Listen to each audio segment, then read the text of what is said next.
Matius 10 ayat 39 mengatakan begini. Barang siapa mempertahankan nyawanya, ia akan kehilangan nyawanya. Dan barang siapa kehilangan nyawanya karena aku, ia akan memperolehnya.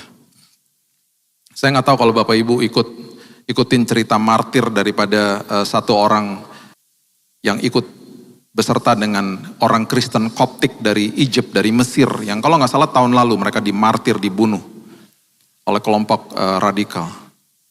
Ada satu orang di situ yang bukan Koptik.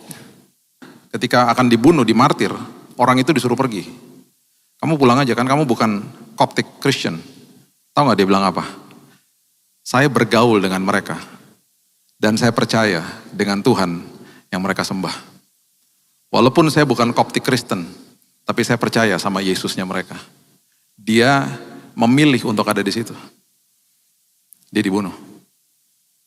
Dibunuh, ada fotonya. Dan sebelum mereka dibunuh ada videonya mereka bernyanyi bersama-sama.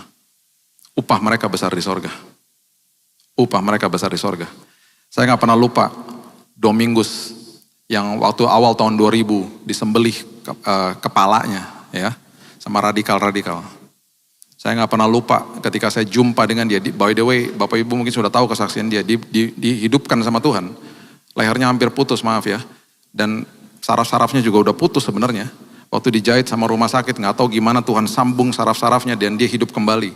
Saya gak pernah lupa waktu dia ngomong sama saya waktu berhadapan dengan 20 orang di depan saya, mereka bilang sama saya untuk menyangkal Yesus.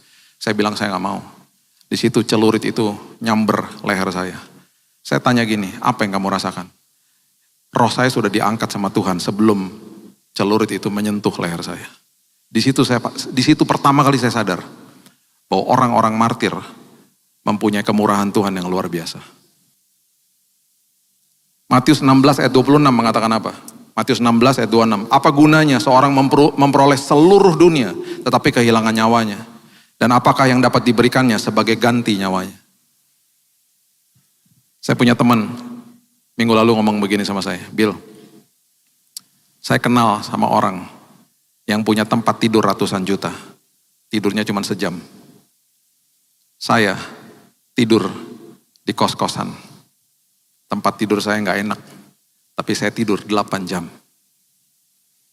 Bukan hartanya. Bukan apapun yang dunia berikan. Tapi ketika orang punya damai sejahtera dan sukacita Tuhan. Hidupnya berkelimpahan. Makanya di dalam ibadah. Ketika kita mencari yang namanya sebuah ucapan syukur di dalam sebuah hal yang gak enak. Keuntungan terjadi dalam hidup kita.